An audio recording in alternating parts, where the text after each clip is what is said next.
સ્વાગત છે તમારું પૂનમ્સ ફ્લેવર કિચનમાં। આજે હું તમને શીખવાડવાની છું એક પંજાબી સ્ટફ પરાઠું। આજે આપણે જે પરાઠું બનાવીશું એ મટર પનીર પરાઠા છે। તો એના માટે આપણે જોઈશે વટાણા, તાજા વટાણા જે આવે છે ફ્રેશ અત્યારે માર્કેટમાં એ લીધા છે। 150 ગ્રામ વટાણા છે, એને મેં બોઇલ કરી લીધા છે। તપેલીમાં 2 થી 2.5 ગ્લાસ પાણી તમારે ગેસ ઉપર મૂકી દેવાનું। પાણી ગરમ થાય એટલે એની અંદર અડધી નાની ચમચી મીઠું અને 2 ચપટી ખાંડ નાખવાની છે અને એને ઉકાળી લેવાના છે। 5 થી 6 મિનિટમાં જ વટાણા બફાઈ જાય છે અને ખુલ્લા જ બાફવાના છે તપેલીમાં, કુકરમાં નથી બાફવાના।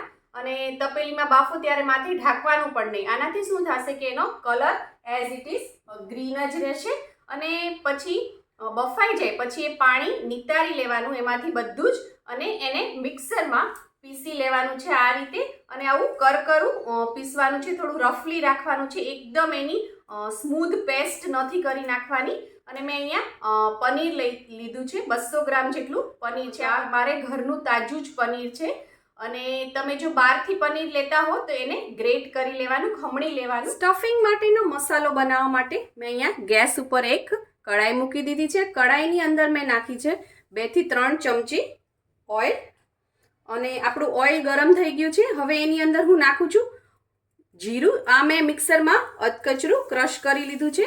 હવે 1 ચપટી જેટલી હિંગ નાખશું એટલે આપણે એની અંદર આદુ મરચાંની પેસ્ટ નાખવાની છે। મેં 3 તીખા લીલા મરચાં લીધા છે અને 1/4 ઇંચ જેટલું આદુનું ટુકડો લીધો છે। એની અંદર હવે હું નાખું છું આ વટાણાનો જે આપણે ક્રશ કરીને રેડી કર્યા છે એ, અને એને સરસ મિક્સ કરી લઈએ। મીઠું નાખી દઈશું સ્વાદ પ્રમાણે। આની અંદર હવે હું થોડું નાખીશ આમચૂર પાવડર 1 નાની ચમચી, અને હવે આમાં આપણે નાખીશું ગરમ મસાલો અડધી નાની ચમચી જેટલો, અને આ બધી વસ્તુને સરસ મિક્સ કરી લઈશું। અને મસાલા સરસ કૂક થઈ જાય અને વટાણામાં થોડું ઘણું પણ જે મોઇસ્ચર બાકી રહ્યું હોય એ બળી જાય। આ બધી વસ્તુને મેં 2 મિનિટ સાંતળી લીધી છે। હવે આની અંદર આપણે 1 ચમચી જેટલી કોથમીર નાખીશું અને સાથે સાથે પનીર, અને એને મિક્સ કરી દઈશું। પનીર નાખ્યા પછી મેં આને 5 મિનિટ સુધી કૂક કર્યું છે, જેથી બધું જ મોઇસ્ચર બળી ગયું છે, મસાલા સરસ કૂક થઈ ગયા છે અને આપણો મસાલો છે એ ઠીક પણ થઈ ગયો છે। હવે હું ગેસની ફ્લેમ બંધ કરું છું। આ રેડી થઈ ગયો છે અને હવે આને આપણે ઠંડો કરવા માટે એક પ્લેટમાં ફેલાવી દઈશું। હવે આપણે પરોઠા બનાવવા માટેનો લોટ બાંધી લઈએ। એના માટે મેં અહીંયા એક કાથરોટ લીધી છે અને એની અંદર હું નાખું છું 300 ગ્રામ જેટલો લોટ છે, એક બાઉલ મોટું ભરીને, અને આમાંથી 5 થી 6 પરોઠા રેડી થશે તમને ના। આની અંદર હું નાખીશ 2 ચમચી તેલ।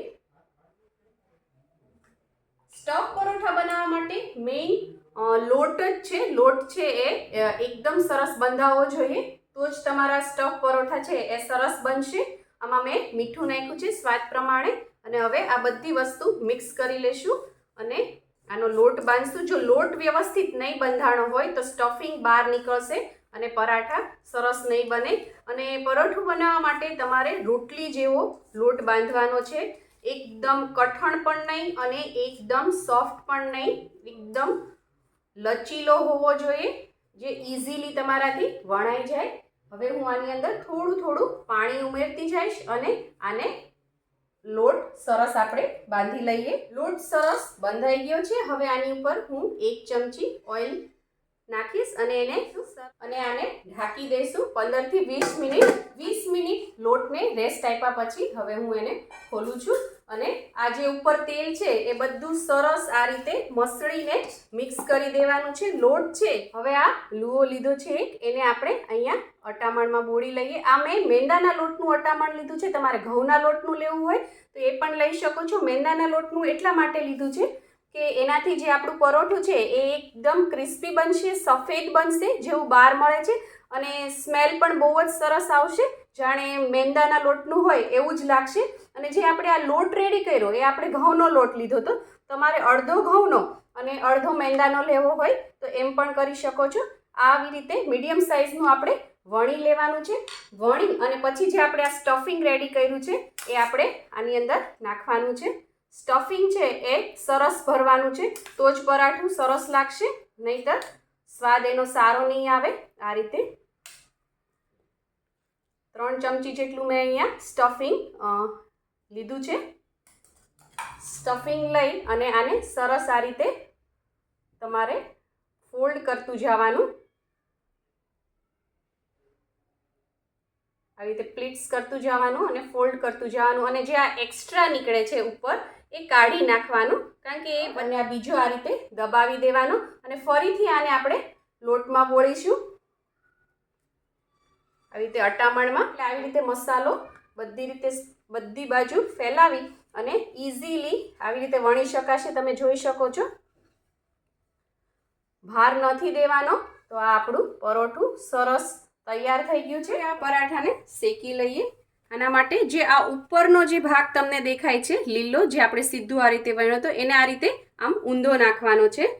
ઉપરનો ભાગ નીચે અને નીચેનો ભાગ ઉપર, એ રીતે આવો થઈ ગઈ છે. હવે આપણે આને પલટી લેશું. આવી રીતે ઇફેક્ટ આવી જોઈએ, લાઇટ બ્રાઉન જેવી. અને હવે આની ઉપર હું તેલ લગાડી લઈશ. તમારે ઘી અથવા બટરમાં શેકવું હોય તો તમે એમાં પણ શેકી શકો છો.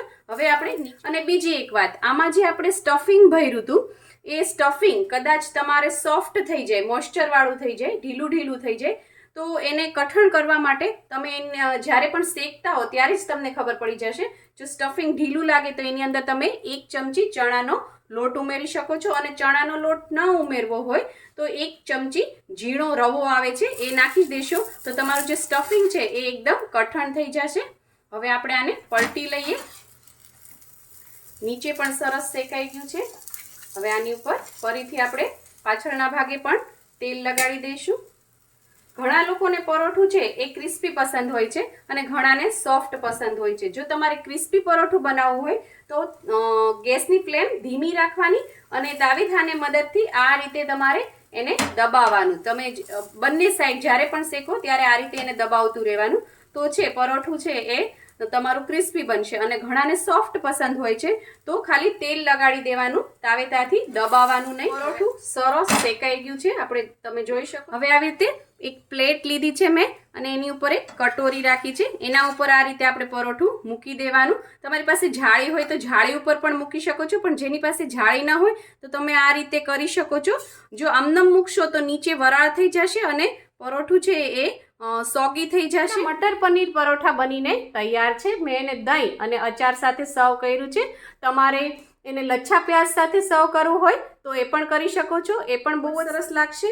જો તમને મારી આ રેસીપી પસંદ આવી હોય તો લાઇક, શેર, કોમેન્ટ કરો. પ્લીઝ મારી ચેનલને સબસ્ક્રાઈબ કરો અને હા, બેલ આઇકન દબાવવાનું ના ભૂલશો, જેથી આવી જ સરસ મજાની વાનગીઓ તમારા સુધી પહોંચતી રહે. Thank you. આવજો.